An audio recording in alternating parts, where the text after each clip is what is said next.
Hi, I'm David. And I'm Gail. Here we are outside the Amtrak station in Fargo, North Dakota. It's about 10 to 5 in the morning on June 21st, the longest day of the year. Why, David? Well, we've just finished a rather nice journey to Chicago, and we're just going to jump back to the beginning and talk about it right now. Stay tuned.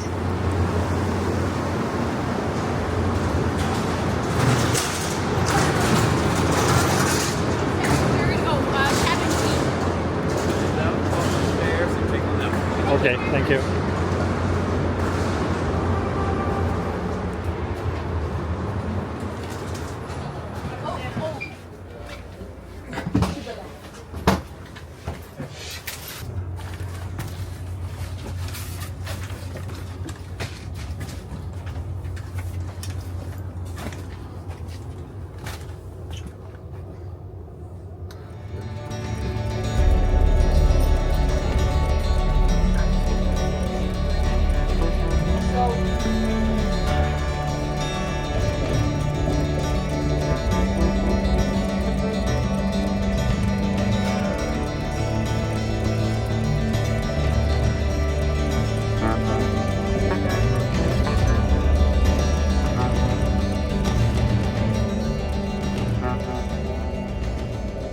Hi, I'm David. And I'm Gail. And here we are. We're aboard the Amtrak Empire Builder, train number 27, which is on its way from Chicago to either Seattle or Portland. It branches off in Spokane, Washington, and goes to either of those two destinations. However, for our purposes, this is the return leg of a trip from Fargo to Chicago, and now we're returning from Chicago, going back to Fargo. From there, we're going to drive back to our home city, which is Winnipeg, Manitoba, in Canada. Yes, and we're going to take advantage of the longest day of the year. It's today, June the 20th, and 21st in the middle of the night. That's when we leave the train. Yes. So the impetus for this particular trip was that Amtrak happened to have a seat sale. It didn't cost us very much for coach seats. However, as I've mentioned too in our Amtrak tips, which you've probably seen just earlier on. Travel intently. Travel intently.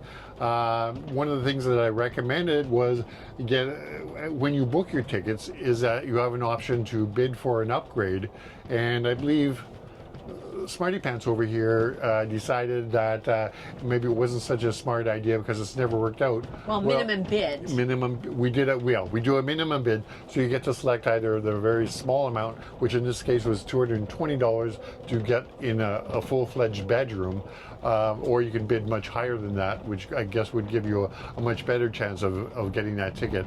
However, I always just do a minimum bid just to see how it works out, and that's what we did this time. Going to Chicago, of course, we got the bad news that it didn't work out. However, this time we were quite surprised, actually, that our bid was accepted. So for $220 US, we now have a one-bedroom accommodation going from Chicago to Fargo. We'll get, as a result of that, we get use of the Metropolitan Lounge in Chicago, which was quite pleasant to spend a little bit of time there.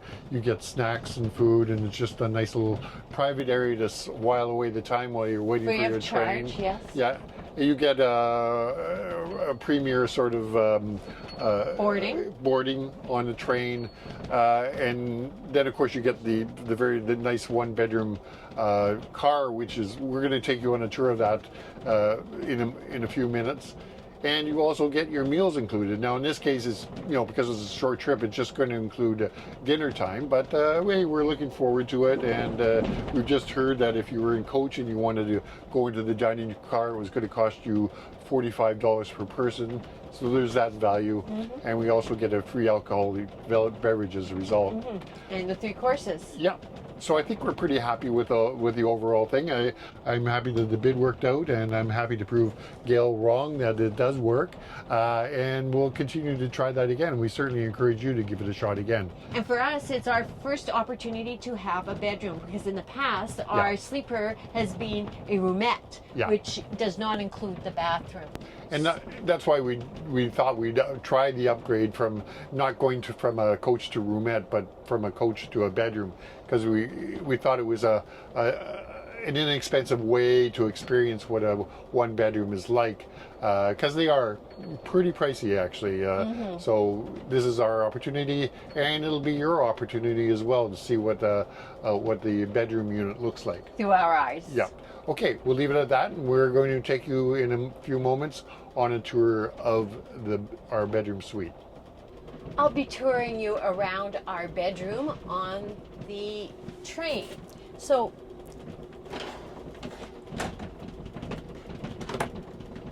we have a pull-out table which separates a banquette, which you'll see in more detail in a later shot, and an armchair. Now, just as a comparison, in the roomette, you would have two rather plush armchairs facing each other, but that would be the kind of daytime manifestation of sitting. You wouldn't have a banquette. Unfortunately, this particular chair, which is not equivalent even to the armchair in the roomette, is broken. So it should have an armrest, but it just goes down, and it also wiggles. I just don't think that is how it is intended to work. So I just point that out, but that's how it is. I'm going to show you that there is a reading light here. It works nicely. And above there's a shelf which we're using just to store the bunks, upper bunks pillows. A nice full-length mirror. And here is your bonus for being in a bedroom rather than a roomette. You have the size, I guess, of the square area, but you also have your own personal bathroom. So here we have it. I'm going to just flip the switch so you can maybe see the toilet better. You see that you've got towels, and lo and behold, this doubles as a shower.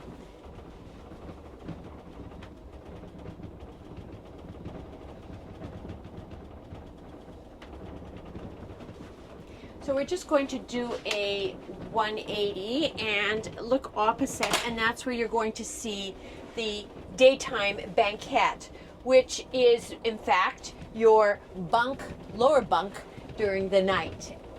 What we have here are some lights, so I'm going to just touch, and there you've got a reading light. And then this is supposed to be a temperature control. I'm not sure how good quite it will be. And then of course you've got your 120 volts no hair dryer. Okay. Above, this will become the upper bunk. And today, as a switch, I'm going to be the upper bunk person, and we might provide you with an explanation of why that is a little later. And accommodating the bunk on this side, we have another reading light on, off, as well as a ceiling light, which is on right now. I just turned it off, and I've now put it on night mode. I'm going to put it back onto light. Okay, I've got my back here to the sink area. So here we have a tap that you turn on. It remains on. It will automatically turn off. We've got some soft soap here provided and a towel. But there are other supplies in this little cabinet.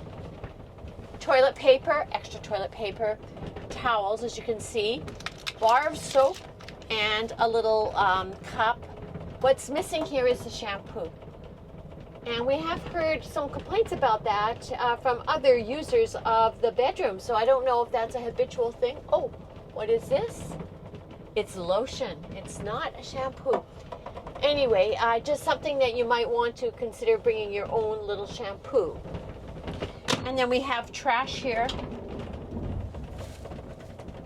So you have as well a mirror light and some more plug-ins, 120 volts.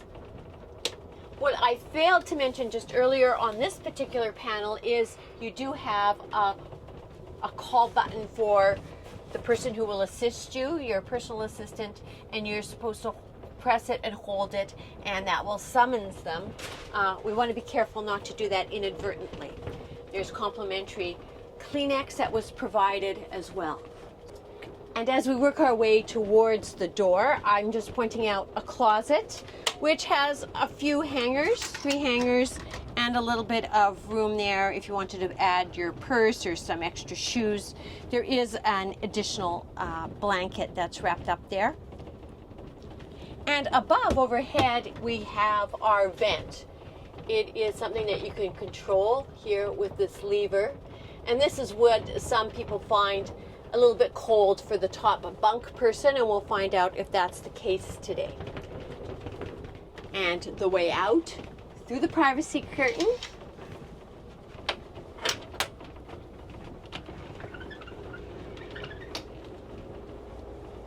And here you have one of the advantages between bedroom and roomette, and that is the bedroom essentially has another second window that's looking out of the opposite side of the train. For the roomette configuration, there is a center hall with a roomette on either side, so you're either on one side or the other of the train, not enjoying the spread across. And that is our tour of our bedroom today.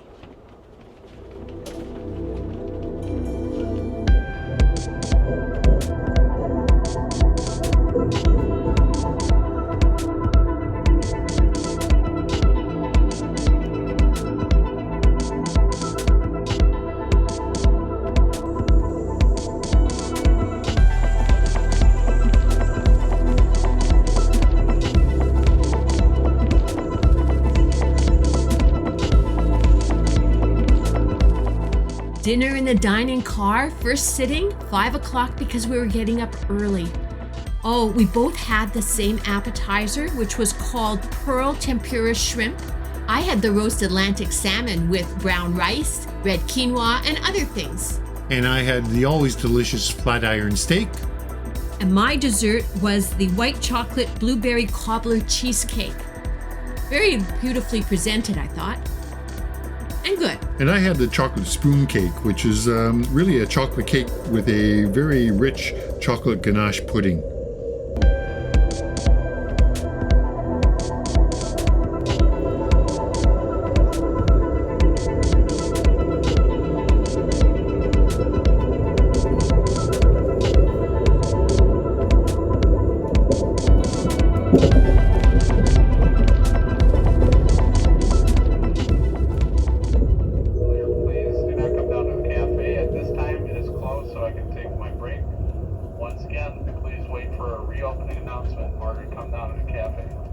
Okay, here we are. We're all set up for our nighttime extravaganza here in the bedroom.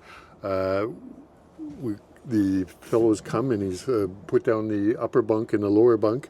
You can see that the lower bunk is actually quite large. Actually, it's not what I would call a double, but it's close to it. It does take up a fair amount of the hallway space. You can see it's quite narrow here between the sink right here and the edge of the bed, so it does make it a little bit tight. But there is still the sink that is available up here, as you can see. So we still do have access for that, and so we can pass through here. Now, as we go back inside, you'll see some things that weren't visible before in the daytime mode. First of all, there's an upstairs light up here for the bunk, and that's there. There's a little pocket here to put in your iPhone and other such stuff up here. I think that the upper bunk is still doesn't have a lot of headspace there, so it's just something to be aware of. And then it's still wide enough though, not too bad. It's provided with a blanket here, a couple of pillows. Down below, it's the same situation. We have a blanket and a couple of pillows, and no extra pockets that appear here. Okay, so over here we have a ladder. This is for the person who's going to be using the upper bunk. It looks fairly compact, but nicely spread out, so hopefully Gail will be able to do it. And by the way, now that we've mentioned Gail, As you can see, I've had a little bit of an injury to my arm. This is a video making injury that occurred while we were walking around Chicago, and it's as a result, my shoulder is quite sore. That means it's going to be kind of difficult for me to go up to the upper bunk here. So Gail has volunteered to take the upper bunk, while for the first time ever, I get the lower bunk in any kind of room, and just doubly lucky for me, and it happens to be so wide. It's going to be quite a nice experience, I think, to bed down here for the night. Now, we're just going to Fargo, North Dakota. We'll be training about 4 o'clock in the morning. So we'll probably just be sleeping until 3 o'clock this coming morning. We're getting to bed quite early. Right now it's about 20 to 9. So we're just trying to get a little bit of shut-eye and have a half-decent sleep before we get to Fargo. And then we have to drive, or Gail has to drive, from Fargo back to Winnipeg, which is a good solid 3 hours a drive. So anyways, that's it. We're going to say goodnight for now, and we'll get in touch with you once we arrive in Fargo. Welcome to Winona, Minnesota. So I've just we've got a fresh air break. I've decided to step off just to get a little bit of fresh air. Gail decided to stay in the cabin, and I think I'm going to head right back into it. I hear the train bell going.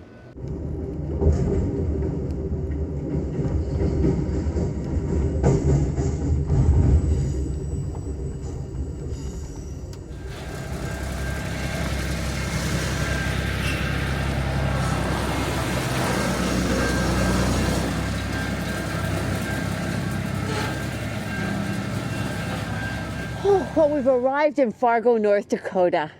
Yeah, and we hope you've enjoyed the journey. If you have any comments about it, then please leave them in the comments below. Also, make sure you hit that like button, and even more importantly for us is if you could hit that subscribe button, and then once it says subscribe, then hit it again and hit the all annotations button. That way you'll receive notification every time we put up another video. Anyways, that's the end of our journey. It's 4:30 in the morning pretty much. So we're just going to head off, pack our car up, go for some breakfast, and then head back to Winnipeg in Canada. We'll see you another time. Bye-bye.